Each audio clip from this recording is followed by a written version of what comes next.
Hey, Real Nerds listeners, there's many ways you can interact with the Real Nerds podcast. You can email us at realnerds@gmail.com. You can hit us on Twitter @RealNerds. You want to check us out on Facebook? You can. Just look for Real Nerds Podcast. You want to leave us a voicemail? Just call 720-6NERDS5. You want to listen to our episodes? You can check us out on Stitcher, iTunes, Spotify, and iHeartRadio. Thanks for listening and enjoy the show. You're back there in Hollywood making movies right now because of us! Because they believe in us and what we're doing! I'm on the phone with every studio at night. Insurance companies. Producers. And they're looking at us and using us to make their movies. We are creating thousands of jobs. I don't ever want to see it again.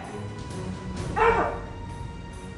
And if you don't do it, you're fired. And I see you do it again, you're gone. You can tell it to the people that are losing their homes because our industry is shut down. It's not going to put food on their table or pay for their college education. So I'm sorry, I'm beyond your apologies. I have told you, and now I want it. And if you don't do it, you're out. We are not shutting this movie down! This is Real Nerds Podcast, a proud supporter of Pop Culture Classroom.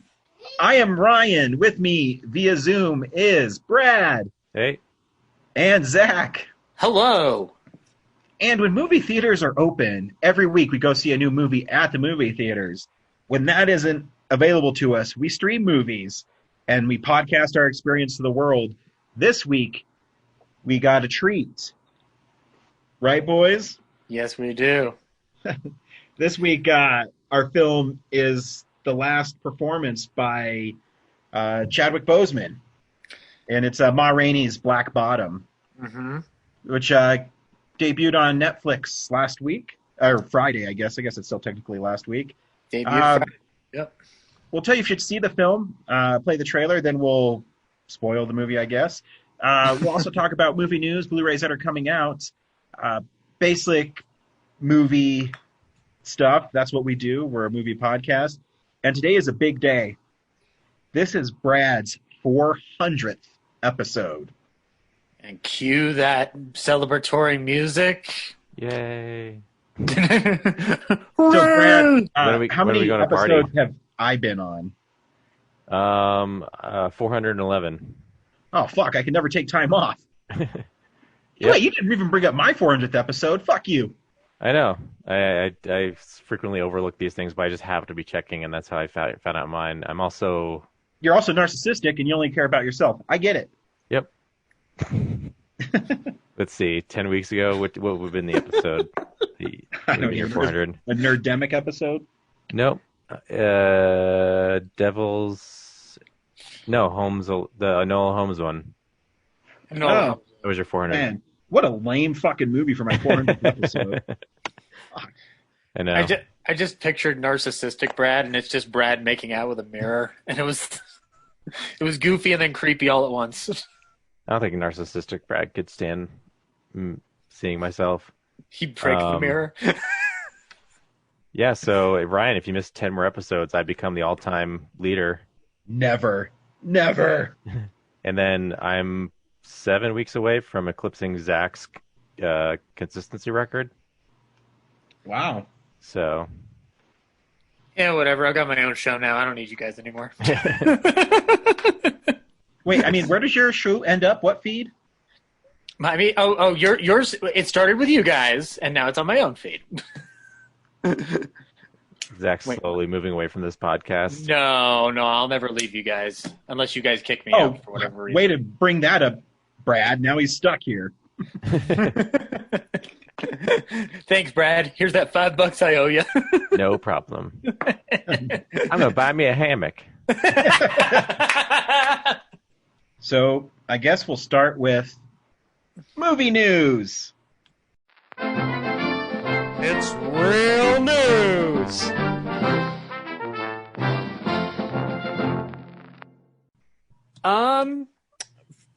We'll talk about a trailer that came out. Peter Jackson's got a new documentary coming out about the Beatles. And it's about them getting ready to do their first world tour within 2 years for the recording of the album Let It Be.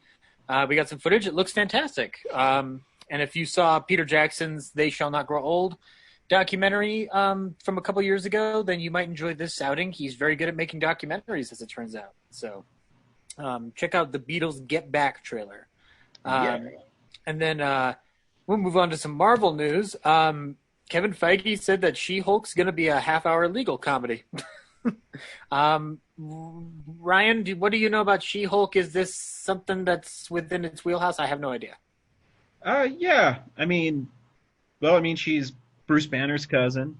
Mm-hmm. She is a lawyer. Okay. And yeah. Okay.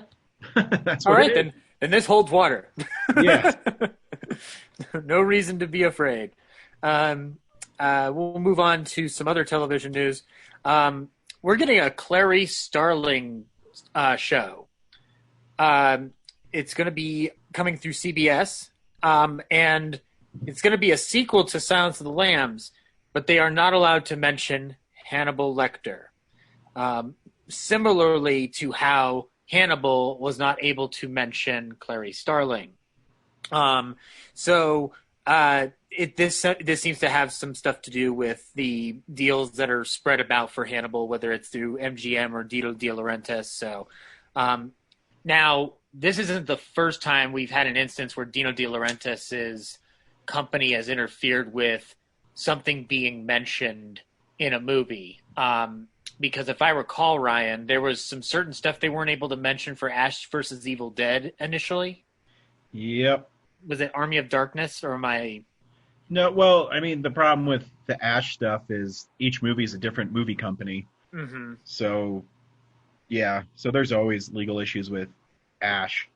Okay, cool. So then this is kind of a similar situation. But I do like the idea of a Clarice Starling series that has nothing to do with Hannibal. That sounds... But you said it's on CBS? Yeah, that's also what worries me. I'll pass. Yeah. If you told me it was CBS All Access, I'd be interested. But or like AMC or something, then I'd be interested. Yeah. Let's be honest, though. We should just have more Hannibal, because Hannibal was fun and creepy and holy shit crazy. So Mandalorian news. We're not going to talk about the obvious thing that's been floated around the internet like crazy, but there's going to be a spin-off series that will arrive next December. And it will be the Book of Boba Fett. What is this something that I got to watch Mandalorian this week, guys? Shit, I'm missing out on everything. But yeah, you look for that. Yeah, it's they were going to make a Boba Fett movie. Maybe they're just taking the idea for the movie and changing it to a series. Yeah, it seems like it, though, then. But they're the executive producers will be Jon Favreau and Robert Rodriguez. So they'll be spearheading that production. So good luck to them. And we got an update on that Lizzie McGuire revival. It's not happening. It seems like nobody was able to come to an agreement on what the reboot should take form as. Hilary Duff has been noted as saying that she wanted the show to be a little bit more realistic and a little bit more adult. Disney Plus was scared shitless. So Lizzie McGuire's originator, Hilary Duff, announced on her Instagram that the show will not be happening. So I'm sorry, all of you Lizzie, Gordo, and Miranda fans out there, but you're not getting that show. It kind of sucks, because if they were able to do a mature version of Lizzie McGuire, that would have been interesting to see. But we'll never know anymore.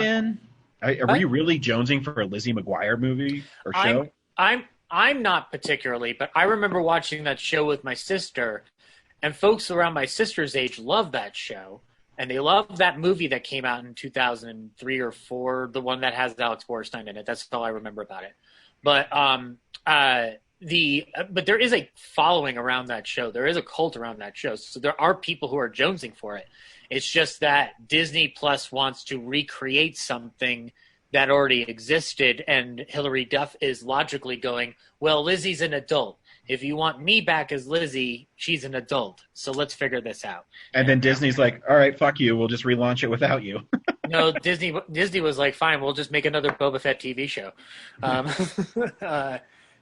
but anyway, so sorry to all the Lizzie McGuire fans out there. We're not getting that. But what we are getting is a mystery film from Universal starring Florence Pugh called The Maid. It's about a maid who gets drawn into a murder mystery. It's based on a book. Sounds like fun. It's supposed to be kind of Agatha Christie style. So yeah, I'm down for some more Florence Pugh. I think we all have enjoyed her in one or many things this last year. And a little bit more movie news. This is something I didn't expect, and I want everybody's opinion on it. Seth MacFarlane and the Lucas brothers, Keith and Kenny Lucas, are rebooting the Revenge of the Nerds. Yeah. Does it? Well, we've talked about the original Revenge of the Nerds on this show in a couple different forms and facets. It's a movie that does not really hold up at all. But I don't know, Ryan. Do you think? I think Seth MacFarlane might be able to find something to do with it.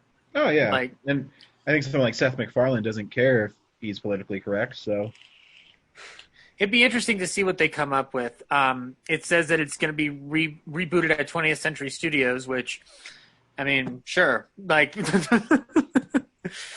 it used to be called 20th Century Fox. I'll never stop bringing that up. This is more breaking news, really. COVID-19 relief bill passed today, pretty much.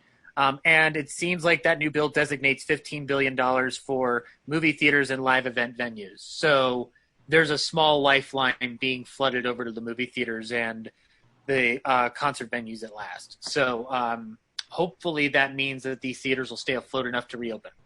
I'm not sure. We'll see. Ryan, do you have any thoughts on that, or is it kind of just wait and see? Well, I mean, they're going to have to either help the industry or there's going to be trouble for everybody. Yeah. I mean, because the movie industry brings a lot of money to everybody, not just the movie industry. Yep. Marketing, retailers, people who work concessions and feed concession venues, lots of things. Move on to the Academy Museum of Motion Pictures. Hey, guys, it's going to open. No, it's delayed again. It's going to be opened in, and now it's moved to September 2021. Now, this seems more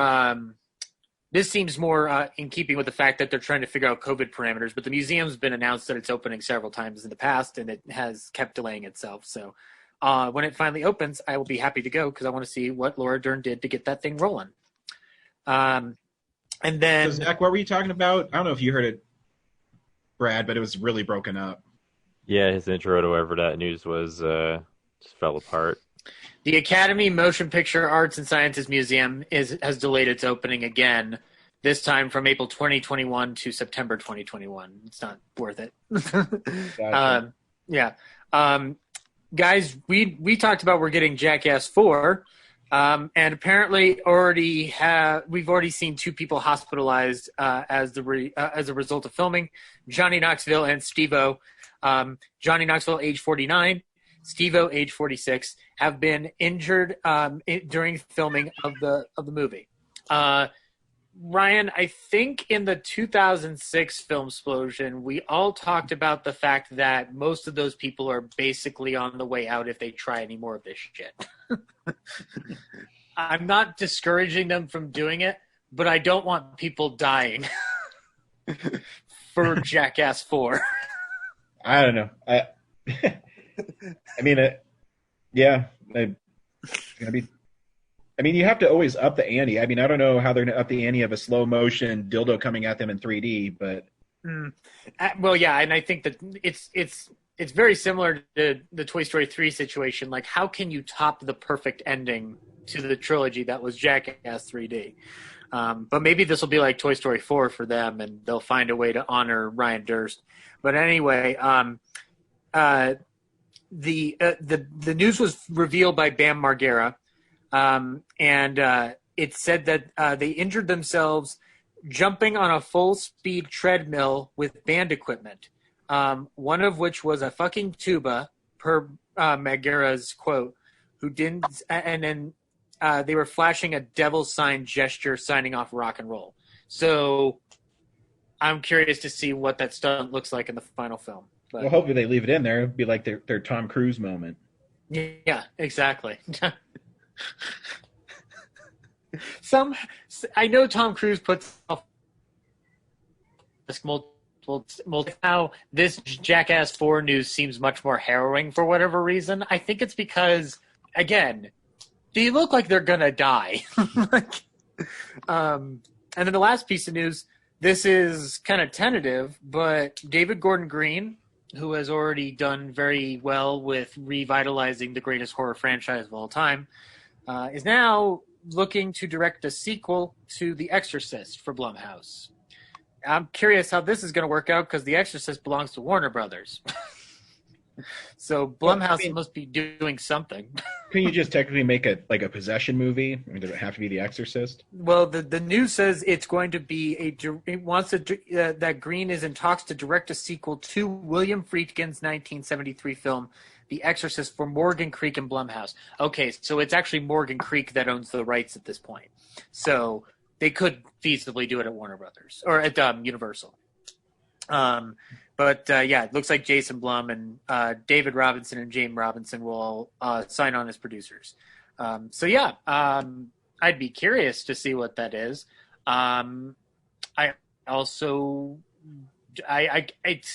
It's different from the Halloween news where I'm kind of like, well, we'll see. I don't know what you're going to be able to do. Are we going to get Linda Blair out of retirement again? Because that'd be neat, but I don't know what the movie looks like. I don't know. I mean, and one of the priests gets thrown out. Like, both the priests die at the end of the first one, so we've got to come up with a whole new cool priest. And I don't know how we're going to find it. Maybe Oscar Isaac can do it. We need to give Oscar Isaac something to do.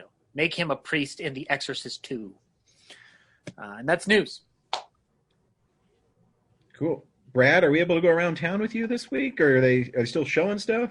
Nope, that is it. They have closed for the season. Announced today, actually. So, well, hopefully it won't be too long of a closure. You know, cool thing about Colorado is winter's only a couple months long. Yeah, I mean, if they come back, it'll be April. So, and hopefully by then, most people have the vaccine, and everything else will be open. Hold on, Ryan. It's a couple months long, and/or whenever it decides to show up. As a first responder, are you in line to get that vaccine? No, I'm 1A. I know my wife got her appointment is on Wednesday to get hers. Nice. Yeah. I mean, she deals with them every day, so. Right. What about, because you guys are like in the close vicinity, or like Kellen is in line to get one? Well, no, it's only for adults. So you have to be over 16 for the Pfizer one and over 18 for Moderna. So, sure. I mean, their goal is to have most adults, get the vaccine, and then, then they can deal with the couple thousand people that get it every year that are too stupid to get one. Oops, did I say that out loud? Did you also say that it's messed up that the people who are denying it and telling people to be lax about it are getting the vaccine first? It's I don't even know what to say with stuff like that, to tell you the truth. You should really get a vaccine, and if you don't, then you're just being silly. Yeah. I did find out, Ryan, I meant to text this to you earlier, is that you are registered as first in line for the Soldier Series to become Captain America. So, congratulations, Ryan. I'm glad that you'll be the next Cap. Well, I could do it all day. I would love Captain America, but with a baseball cap on instead of his helmet. All right. Movies are coming out on Blu-ray. DVD releases and Blu-rays. Are they, though? Because this lineup is scant as shit. Because it's Christmas time, or holiday time, or any time. For me, it's a Friday when I'm going to watch The Mandalorian finally. But if you are in the mood to pick something up this week, Akira in 4K is being released. The 1988 anime spectacular that I still have never seen, but Brad likes. And then Warner Archive is unloading some big guns with It Happened on Fifth Avenue. What a great movie called The Best Years of Our Lives, which is directed by William Wyler, and it's a wonderful movie about World War II. And then they are also putting out Ernst Lubitsch's Mice, The Shop Around the Corner, with Margaret Sullivan, and of course Jimmy Stewart. So if you want to pick that up, you should. Ryan has it already, and I'm getting it on Thursday. And then The Craft Legacy, which apparently came out. I'm assuming this was supposed to be a theatrical release that obviously did not happen because of the COVID. Did a PVOD one of it. Gotcha. Ryan, do you like The Craft, or are you indifferent about The Craft? It's okay. Okay. I've never seen The Craft. I need to watch The Craft to make a decision about watching The Craft Legacy. And then last but not least, the big release of the year, really, of all time. The War with Grandpa from 2020 with Robert De Niro and some kid is coming to Blu-ray. So if you want The War with Grandpa, you can pick it up. And that's Blu-rays. Yay. Don't worry, guys. Next week's even more scant. There's only literally one thing that's coming out next week. I wouldn't say literally, but yes.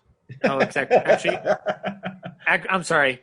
You're right. I'm wrong. There's two things coming out that week. One of which we know is garbage. The other one that I know is slightly less garbage. We watch movies throughout the week in a segment we call What We've Been Watching. So, this is the stuff we've been watching. Brad, what have you been watching this week? Not a lot. Did you get caught up on The Mandalorian? I did.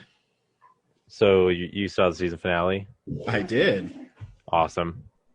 That last moment reminded me of Rogue One. Yeah. Pretty. They had to do that on purpose, right? That's on purpose. I think so. Yeah. But it's it's the Mandalorian. Because I went after I watched season 2, I went back and watched season 1 again. It's a really fun show. Yeah, it makes me feel like I'm reading the books from the 90s. I just love how it expands on the universe that the main movies couldn't do. Yeah, so. It does, and it's what I found really fascinating is if you go on to IMDb right now, the last episode, chapter 16, is rated 9.9. That 1 point's off because the CGI on that face is so bad. Yeah. But it's 31,000 votes already, so it's universally loved. Yeah.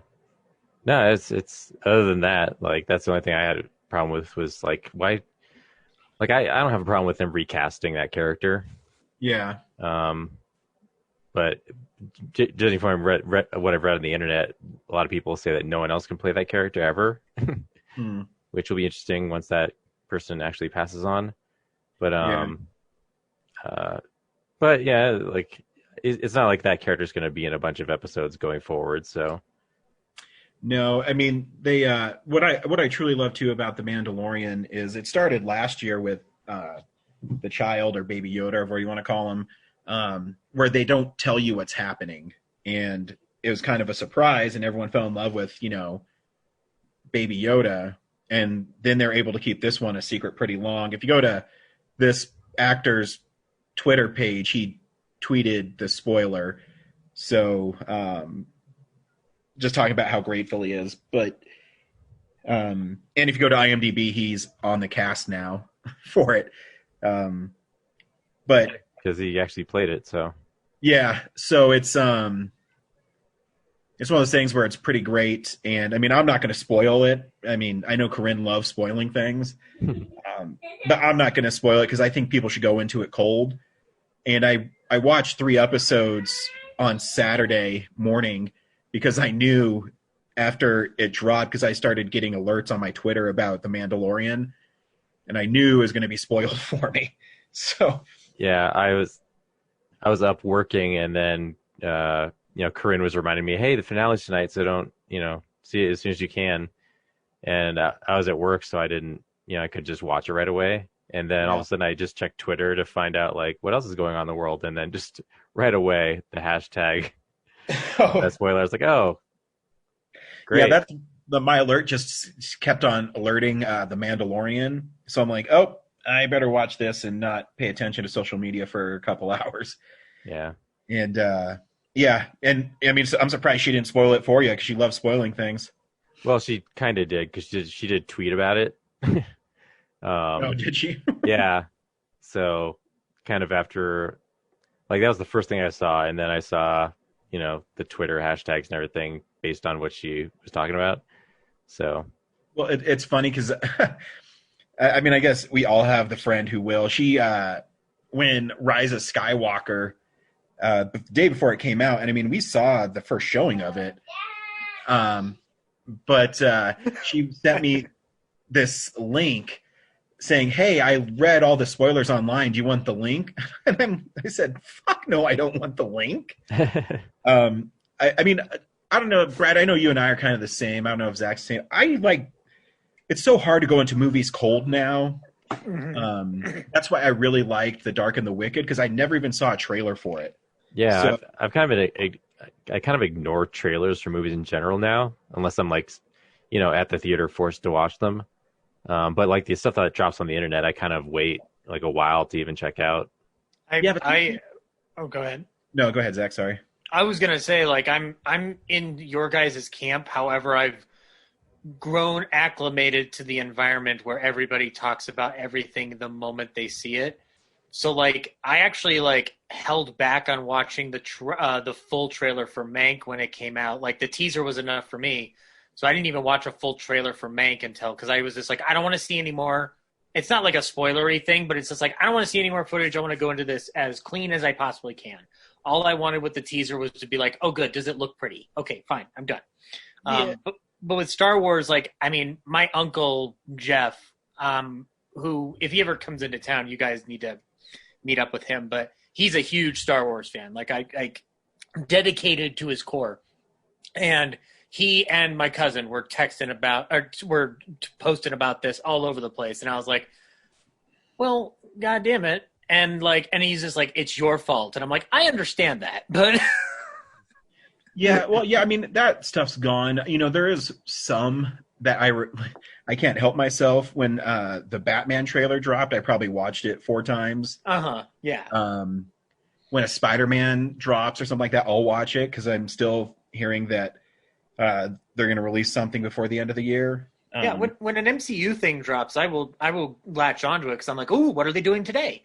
Like that, I am curious about it. Like the Falcon and Winter Soldier trailer was the one that I was the most eager to see out of that whole lineup. So there's still stuff that'll entrance me, but Star Wars, I try to keep myself as far away as I can now. So. It's dangerous because, one, just like the Mortal Kombat fans, I've talked about this before. I think Star Wars fans are some of the worst fans on the internet, because they believe that those characters are theirs, and they get upset when it doesn't go how they want it to go.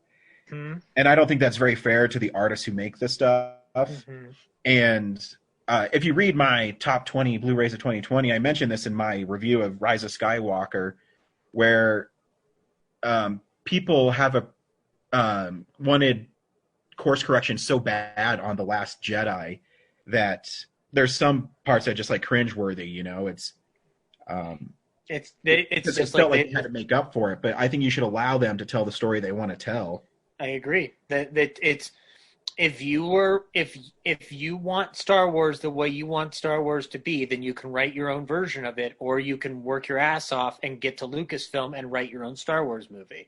But you're not the one writing it. And honestly, the thing that I've said about Star Wars since Rise of Skywalker has been ultimately like, this is the first time the franchise has been in the hands of people that are not George Lucas supervising everything. So of course it's going to be different and going to feel different and look different.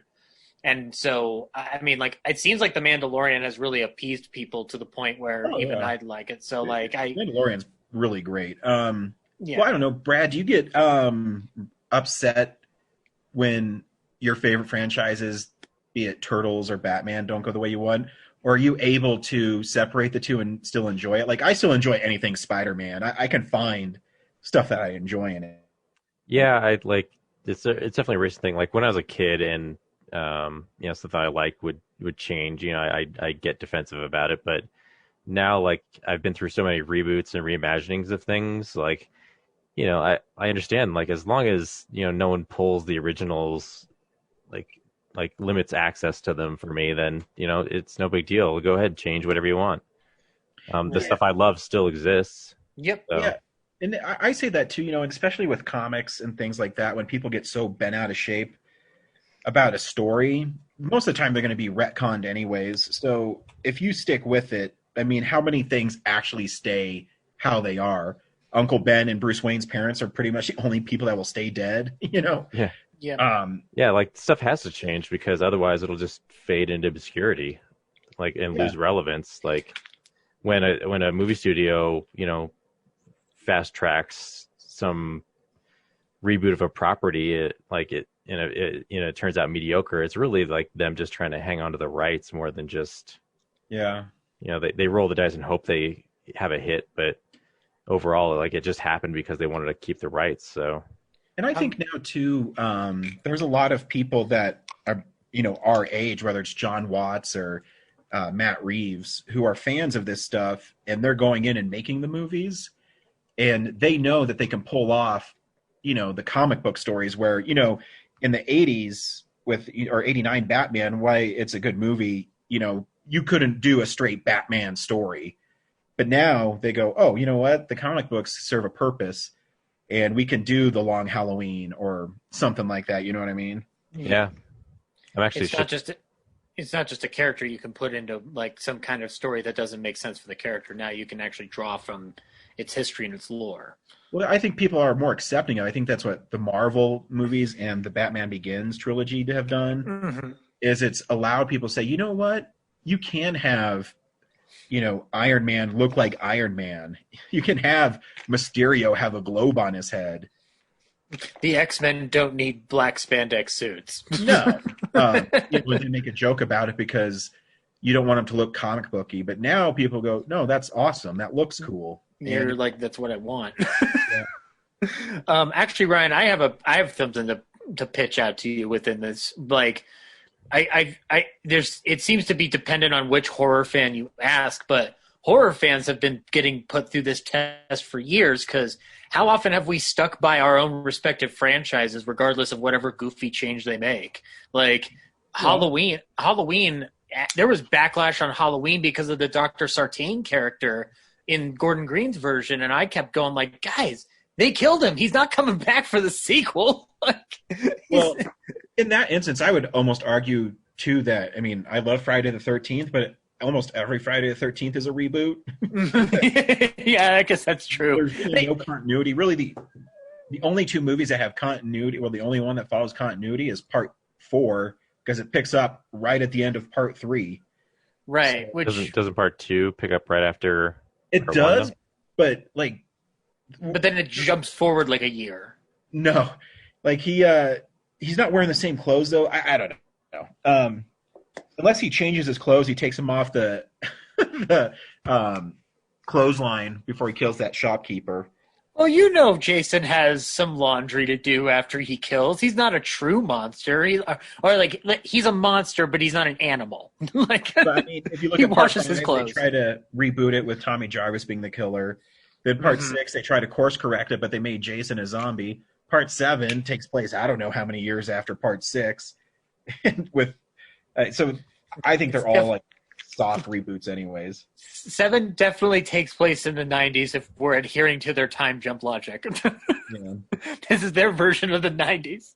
But and also anytime they've remade or re-energize. Like, I mean, the Rob Zombie Halloween series is a good example of like when they remade it, like people were, banging at the doors and kicking things and going like, how dare they? And I'm like, yeah, I get it. But, somebody's going to try their own thing with it. And it's just, you don't have to love it, but nobody took away John Carpenter's Halloween or Sean Cunningham's Friday the 13th. Like, you could still watch those movies. But yeah, I mean, like, I don't know.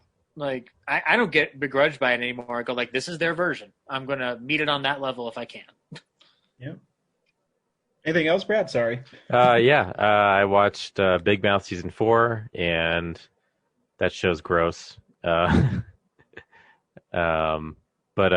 it's definitely trending. It's interesting. It seems to be trending more in like a BoJack Horseman sort of trajectory, where the episodes are becoming more poignant and like less shocking. I mean, they're still shocking, but like just less, a little more sentimental. So I watched that, and then I also watched the 3rd seasons of The Marvelous Miss Maisel, and that show's great. And I only just now realized how very much like I get the same vibe of the Dick Van Dyke Show out of that show. Never watch it. Now you make me want to watch it. Yeah, like I was like, man, I'm like, why isn't Ryan watching this? This seems like totally up his alley. And it's in season 3 already. So, because this season has more, Midge is now kind of like a full-fledged comedian on the road. So there's like she's like doing USO shows, and it just reminds me of like the flashback episodes of the Dick Van Dyke Show when Rob was in the army. Stuff like that. And, there's not a lot of turmoil going on other than like her parents are kind of like they sold their family apartment, and they're kind of floating around trying to find a place to be. And then Midge is on tour with Shai Baldwin, and then it's just kind of like random stuff happens. But the finale of the season is heartbreaking because you totally know what's coming, and it deflects it and makes you think like, oh, this obvious thing you thought was going to happen isn't going to happen, and then it does happen, and you're just like, oh man, what a way to leave the season, like on that note. So I know it's really vague for both of you having not seen it, but it's been recommended to me several times because of its connection to older comedy, so I definitely need to watch it. Yeah, like the production value on that show is great. Like it really is authentic to that era, and just the performances. It's amazing how some of the side characters have become so much more prominent. Like the biggest revelation was just like, oh yeah, this definitely feels like I'm reliving Dick Van Dyke Show. Like I wish they, this was like a color version of that, like a modern color version. So, well, you sold me on it. Yeah, check it out. Like I said, I'd say season 3 is most like that. I mean, the first 2 are still great. So, just probably less showy. That's all I watched. Zach? I didn't go through a lot, but I did. I'm going to have a bunch to talk about because I got a huge haul at Second and Charles of older titles, including Arsenic and Old Lace. So, which I haven't watched it in a while. But Ryan, I did look at the DVD of it, and it is just like a reprint of the worst version imaginable. So, yeah, I think my version is in one of those screen greats with Cary Grant. Okay, I got the one that's like an individual title version of it, but it like the cover art looks like they just literally stuck Cary Grant and Priscilla Lane in cutout form, and then just put regular, like it's like modern day rom-com font Arsenic and Old Lace. But obviously that movie's a dark movie about poisoning people. But anyway, it's a wonderful movie. I need to rewatch it, and I will this week. But this week, though, I sat down and I actually watched a TCM Vault title that I had picked up a couple months back called Artists and Models. It's a Jack Benny movie, but there's there's more things going on in the movie. It's kind of weird, Ryan, and I kind of want you to watch it, but not for the Jack reasons. There's some weird shit that goes on in this movie that I had completely forgotten about because the last time I had saw it was on like a VHS copy from the library. This movie, it's directed by Raoul Walsh, and basically the plot is Jack plays the head of a modeling agency who's trying to find the right model to be the queen of the Artists and Models Ball so that he can land $1 million contract with a silver production company. And then it turns into a mismatched comedy of errors kind of deal. But there's, being that it's a comedy of the era, there's a lot of like side tracks to, like musical numbers and singing numbers and even some comedy routines with Judy Canova and Ben Blue.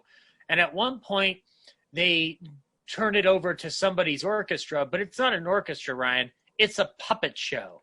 And it's the most devilish looking puppet show I've ever seen in my life. It starts off with instrument puppets playing themselves. And then Ben Blue, who was a dancer of his era, gets on stage and dances with at least 10 dancing puppet girls in the weirdest fashion that I've ever seen in my life. And the only thing that really brings it back up in terms of a film is there's a musical number with Louis Armstrong called Public Melody No. 1, which it's one of the things it's most known for. Problem is that today it's hard to watch it because Martha Raye, a white woman, is in full black makeup in the number itself. It's hard to watch that part. When you're watching Louis, it's awesome. When you're watching Martha Raye, you're going, ew. Not because it's Martha Raye, because of what she's doing. But the movie itself all around, like Jack's good in it. Ida Lupino's in it. It's one of her earliest film roles before she even thought about going into directing in the mid-40s. And it also has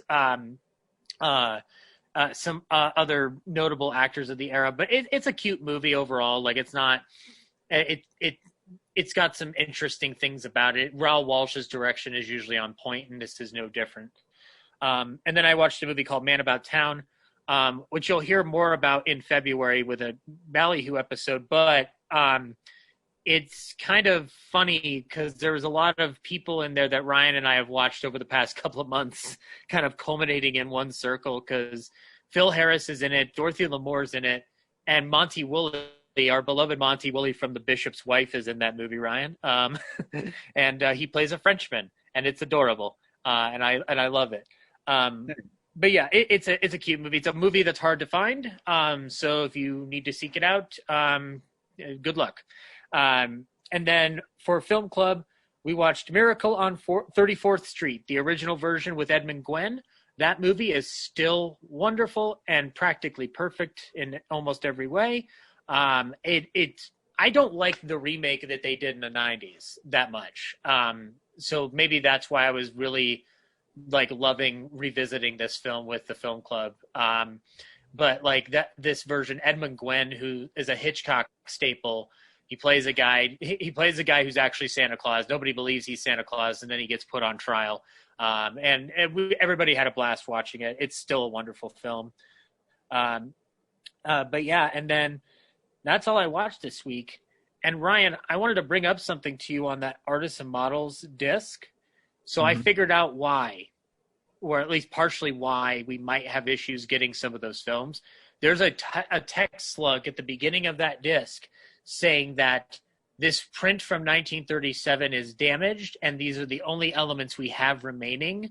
So we are trying to present this in the best possible way. So more than likely, a lot of films that we hear about, they have the rights to, they have a print, but it might be damaged beyond repair to the point where it's unwatchable. Mm-hmm. So I'm curious how many films that I particularly would want to see do actually have good copies and they're just not putting them out, or are these actually damaged to the point where it's not worth showing them? Damn fools back then. I know. Like, yeah. Anyway, that's all I watched this week. Ryan? I didn't watch too much. In fact, I only watched two things this week. One of them was I got the Tex Avery Screwball Comedy Classics Volume 2. Woohoo, woohoo! It's more cartoon goodness. No, the cartoons aren't quite as good as they were on Volume 1. Volume 1 kind of brought out like the ringers. But a really famous one and really popular one is The Great Puccini. There's a story about this magician who wants to open for this world famous opera singer, and he's not given an opportunity. So he sneaks into the performance as the conductor of the opera, and instead of using a timing stick, he uses his magic wand, and so then he changes the dog into different things. And it's the first time, I guess, it's been uncut in a really, really long time. And I can see why. There's like tons of like racial insensitive stuff. The dog gets ink sprayed on his face, and he does like a blackface routine. It's known as one of Tex Avery's best, but also one that hasn't been seen in a really long time. And I mean, I can see why. It's funny, but yeah, it's a little insensitive for sure. There's one with the Big Bad Wolf and Red Hot Riding Hood. And this time it's the country bumpkin guy who goes into the city where he meets Red Riding Hood. And but before he goes in the city, his Red Riding Hood is this like country bumpkin girl, and it's really funny. That version of that character ended up being part of the culmination of that dupe Jessica Rabbit that Eddie Valiant is running away from in Toontown. Oh man! Yep, pretty much. I mean, they look exactly alike. But one of the big draws for Volume 2, I mean, the cartoons are great. There's I think 7 or 8 Droopies in them, and they're all really funny. Very funny, sir. Yeah. But one of the big draws is there's a documentary called Tex Avery, the King of Cartoons. I think it was made in the 88, 87. Is it the whole thing? Yeah. And so, yeah, it's like an hour and like 2 minutes or something like that. Maybe not quite that long. But it has interviews with like Chuck Jones and stuff like that. So it's pretty great. Because Tex Avery died pretty young. Or like in the 70s maybe. He was pretty young though, like considering what he could have aged out to. Yeah. Yeah. So it's really cool. But what's really fascinating is they have the shorts, clips cut into the documentary, and you can see how well Warner Archive cleaned them up and released them. It's pretty awesome. There's a recommendation that I could make to people who have just heard that and want even more. If you have the Looney Tunes Golden Collection Volume 1 on DVD, they have split up amongst the 4 discs The Boys from Termite Terrace, which is like a documentary they did covering the history of Termite Terrace. And I wish it was all together in one and not divided up into segments, but that's like something similar where they actually have some archived interviews with Avery in there along with Jones and Freeling and not Clampett. Clampett wasn't really talking. But yeah, you get what I'm saying. But yeah, that whole world's like fucking fascinating. It is. It's good stuff. And the last thing I watched is the Criterion, The Lady Eve, which stars Henry Fonda and Barbara Stanwyck. Gorgeous. And it's another star-crossed lovers on a cruise. But where this one's a little different is the dialogue in it is really funny. It's really sexual, and Stanwyck is amazing in the movie. In it, Henry Fonda plays a very wealthy beer brewer or heir to a brewery empire. And while he's there, he meets Barbara Stanwyck's character, and they fall in love. And as the movie goes along, you find out that she really is a card shark, and they're trying to basically get all the money from him and basically rob him without robbing him through a card game. And Henry Fonda's character Charles finds out about it, but I think Jean is her name, falls in love with him. and he spurns her, and then he shows up. She shows up at his house, his estate in Delaware, Maryland. I can't remember, as Eve, the English niece of one of the guy's friends, and he falls head over heels for Eve and ends up marrying her. And it's a really interesting film about, in the 30s, there's a lot of films about how stupid the rich people are and money doesn't matter. Mm-hmm. And this is one of them. I mean, I think this one's 41, so I don't think it's still kind of on that teetering on the 30s. But they're still addressing those post-depression, or not even post-depression, mid-depression issues. Yeah, but Stanwyck is so easy to fall in love with. She just commands the screen. She's funny, talented, and I'm also a huge fan of Eugene Paulette, because he has that voice where he's like, well, I don't know. He's in a lot of movies, and every time I see him, I'm like, oh, he's kind of like if there was a Porky Pig come to life, it'd be that guy. There would be a great challenge for us, Ryan, at some point, to find an actor that we know we've seen in at least more than 5 and track to see how many films of theirs we can find. We're not going to find them all, but you can find Sterling Holloway strewn about the late 30s and into the 40s before he even becomes Winnie the Pooh. He's all over the damn place. Yeah, he's just one of those guys. If you can correct, I think he's Friar Tuck in Robin Hood. I believe so. Yeah, I'd have to double check. I could be wrong. But I know he's in My Man Godfrey. Mm-hmm. His voice is so unique, and his stature is so unique that he reminded me of, speaking of the Dick Van Dyke, Brad, the episode where they're trying to name Richie, and it's the one guy who's like, Ulysses, U-L. That's how the guy sounds. So he sticks out like a sore thumb in movies, but he's a really fun actor. And the Criterion is first rate. Ryan, we were right. It is Eugene Paulette as Friar Tuck in Robin Hood. Yep. Nice. Yep. Score one for you. Hit that basket. Every once in a while. I mean, I could just get more often than not. Internet, because it's available. That reminds me. Next time we meet up in person, I'm getting you the Great McGinty, the Universal Vault DVD that I have, because you'll like that movie a lot. It's Sturgis, so I'll totally watch it. Yeah, they have a Preston Sturgis mini doc on this Blu-ray, so definitely check that out.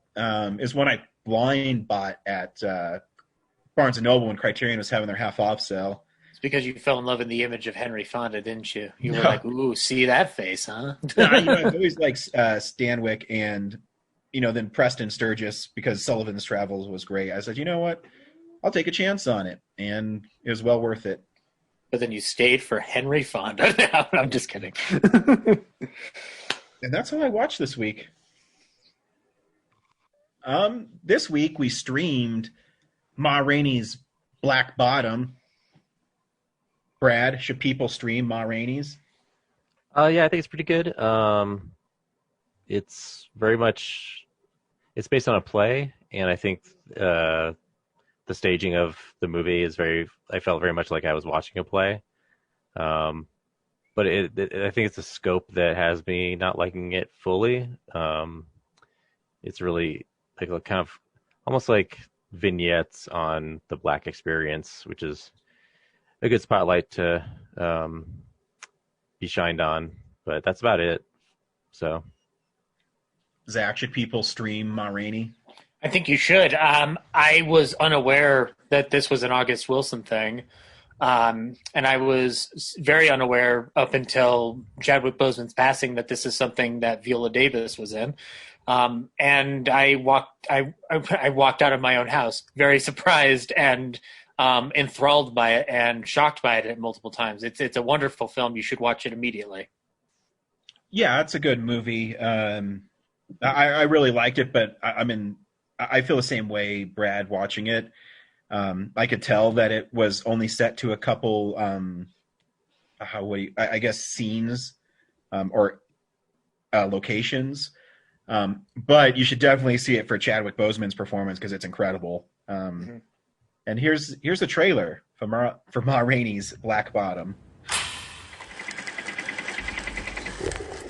A one, a two, a you know what to do. This be an empty world without the blues. I try to take that emptiness and fill it up with something.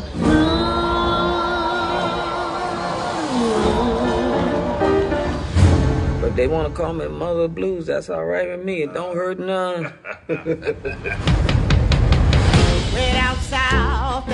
Where's the horn player? I got a friend. Come on, Levy. You rehearse like everybody else. I'm gonna get me a band and make me some records.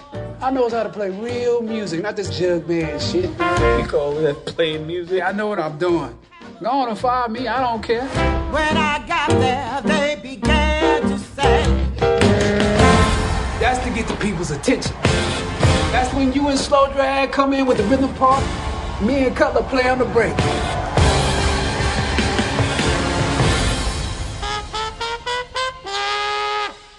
Levy, the sooner you understand it ain't what you say, it's what Ma said to count. We'll be ready to go in 15 minutes. We'll be ready to go, and Madam says we're ready to go, and that's the way it go around here.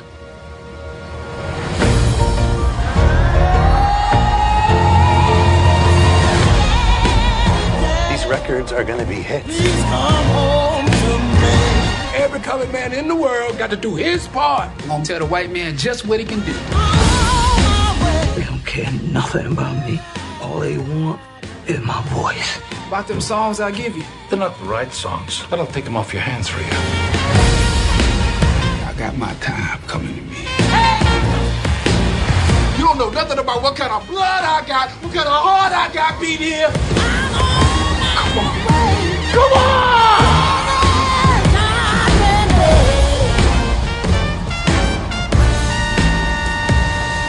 Wonderful. We got that boy. Good session, Mom. We got ourselves a winner. Yeah, you did. Ma Rainey is a real jazz singer from the 1920s, 1930s. Blues singer. I'm sorry? Blues singer. Blues. And this is kind of not a true story of what happened with her, but I guess a dramatization of what their experience as a blues singer in 1920s in a world that's dominated by white folk. And, you know, it really highlights her band, but anytime Viola Davis is on screen, she definitely commands it. Mm-hmm. And it's really fun. I liked the energy a lot in this movie. You know, the setting up with the music, and I thought Chadwick Boseman's timing and performance were amazing. His arc is really fascinating throughout the movie. Yeah, I'd say for like a good 10, 15 minutes, like I couldn't quite figure out what the movie was trying to do. And then after Chadwick Boseman, you know, does his first story, I guess. Yeah, it's like an acting tour de force for the rest of it. So yeah, right. like it wasn't until like the latter half of the movie I was like, oh, okay, this is just, you know, this whole recording the record, the Black Bottom song is just a backdrop for all these actors to tell stories about, you know, being black at that time. Yeah, it's really fascinating too because there's that.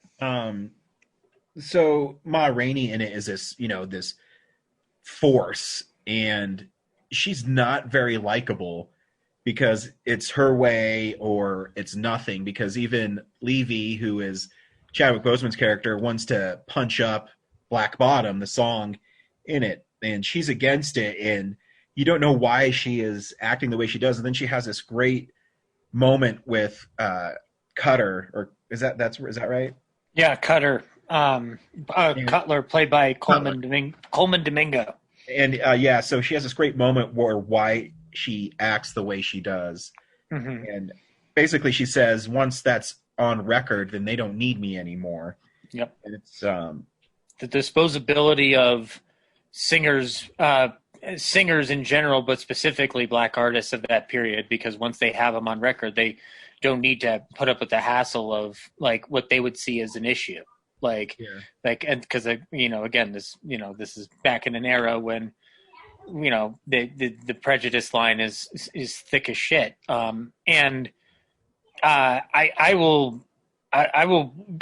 Bozeman, he's great when he started. The moment he goes into that monologue about his mother and his father and don't tell me about white folk, I love the way it's shot, and I love every single thing he does in that moment.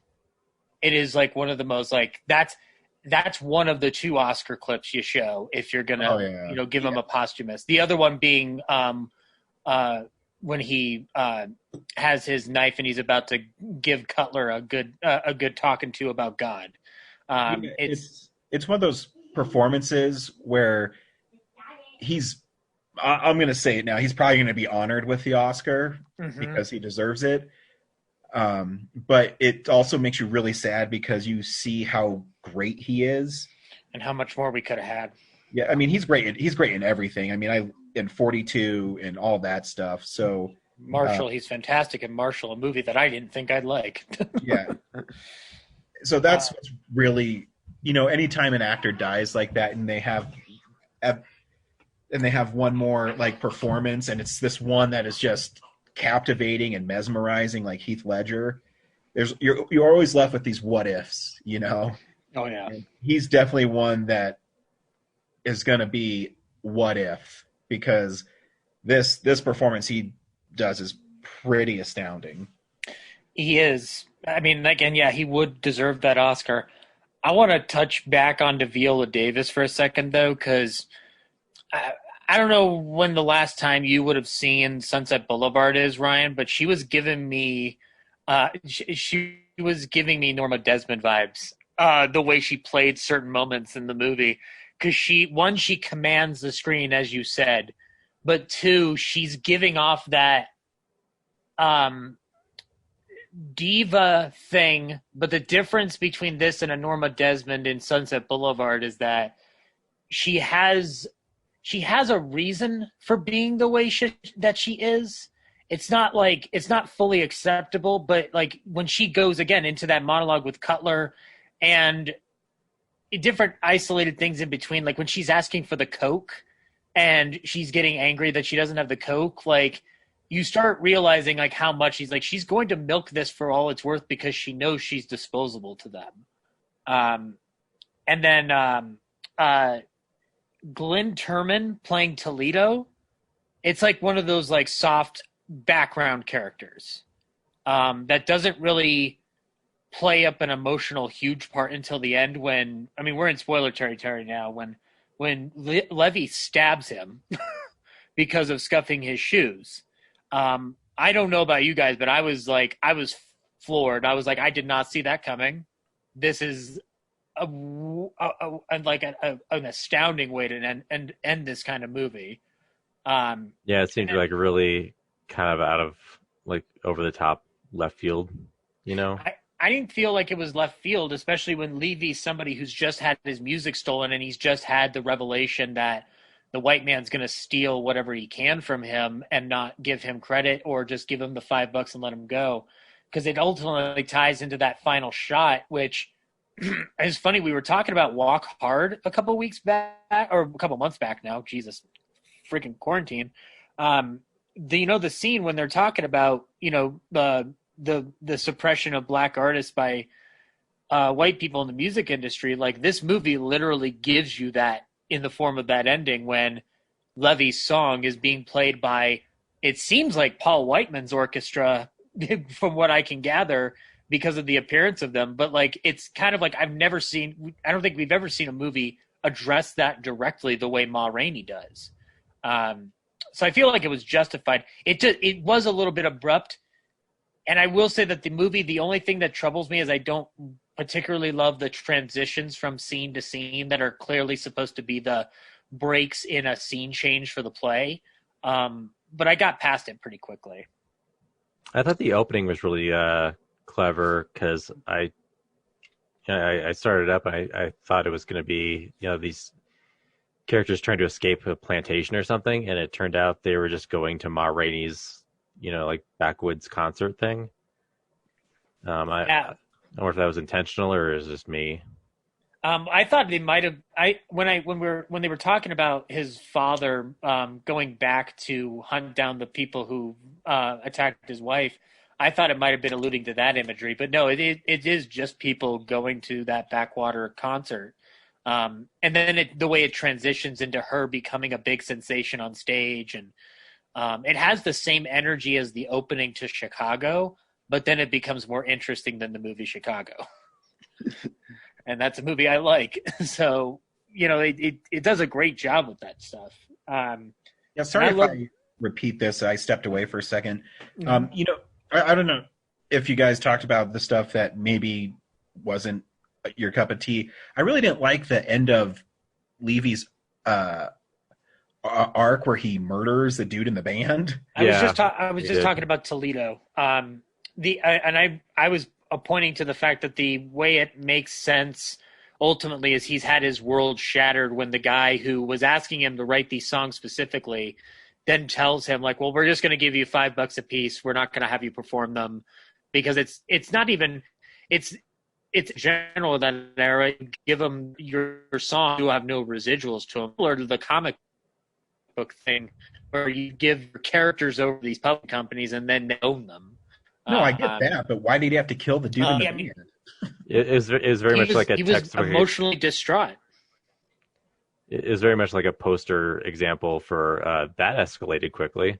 Yeah, no, I agree because, I mean, I understand that he shot, but like you're going to resort to murdering some dude because he stepped on your shoe and had really nothing to do with you being upset. I don't know, it just seemed tonally not right to me. Yeah, I get the motivation. It was just like, it felt like they needed a big finale for the movie. Mm-hmm. Like otherwise everyone would just go home at that point. But but I think it was enough. I mean, I think you didn't have to kill the dude in the original ending where it's an all white band and a white artist singing his song. I think spoke loudly too. Oh, that was the original ending? I mean, that's what I would. No, I don't know what the original ending is, but that's. Oh yeah, I totally expected it to end there. You should say it should just cut to that moment. Yeah, instead of him killing a band member, it should have cut to him losing his song because that's heartbreaking into itself, I don't know if this justifies it per se, but they had been building up tensions throughout those scenes with discussing God and their own personal histories with each other. Yeah, no, so I mean, I understand all of that, but I don't think it's necessary, and I don't like the character choice. But I mean, again, it's not mine. But that's why it went from a really great movie to me to a pretty good movie. Okay, not necessary. Since you went away, Ryan, what did you think of that last shot in terms of because we were talking about it with Walk Hard a couple months back about the idea of black artists being fucked out of the rights to their art, and that last shot of the movie is very exemplary of that situation, like in a way that I've never seen before. Well, I mean, it's just par for course, right? I mean, it sounds horrible to say, but is it really that shocking to us that happened to those guys? No, it's not shocking, but I don't think there's been a movie apart from Walk Hard that's addressed it as directly as this movie does. Well, I mean, because Levy's lied to his face where he says it just doesn't sound right, and basically what he was saying to a young black artist is, I don't want you to sing this song because of who you are. And it had nothing to do with how it sounded. He was going to cheat him out of the music he wrote. And he already said, you asked me to write those songs. And he said, yeah, for $5. And there you go. Piss off. Yep. Is how it. So he basically got his music stolen from him. Yep.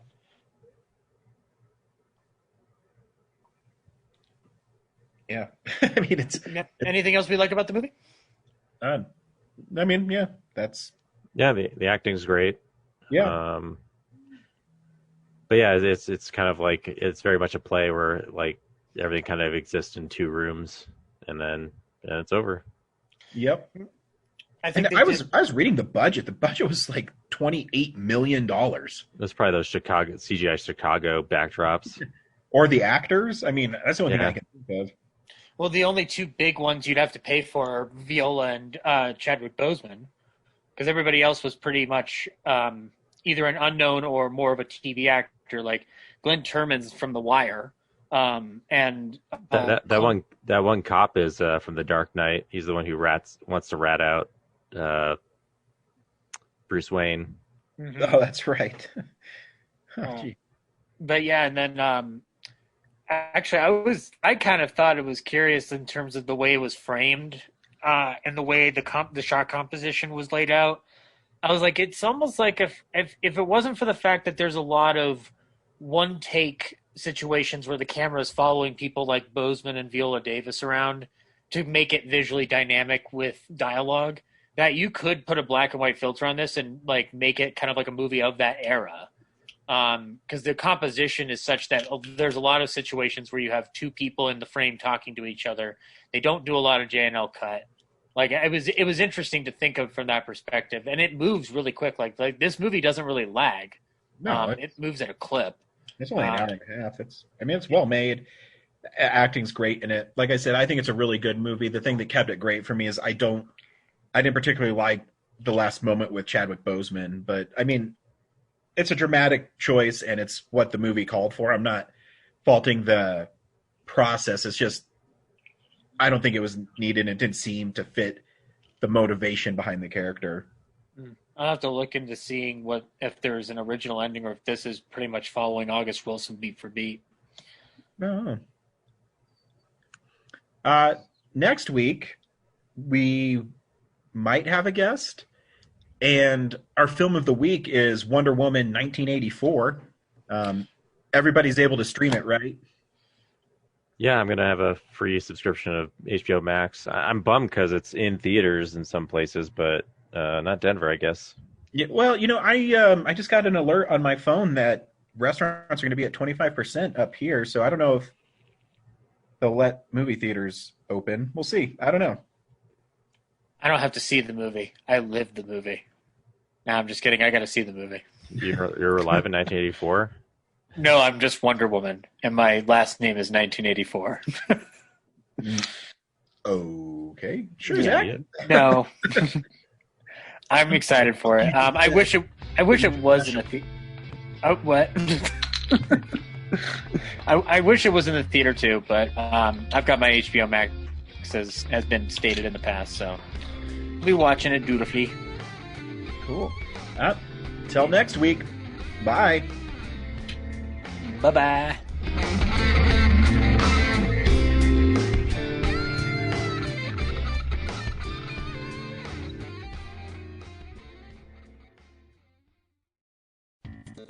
Thank you for listening to this episode of Real Nerds Podcast. Real Nerds Podcast is a production of Nebulous Visions Multimedia. Thank you to Sparks Mandrill and Plan 9 Studios for our kick-ass theme song.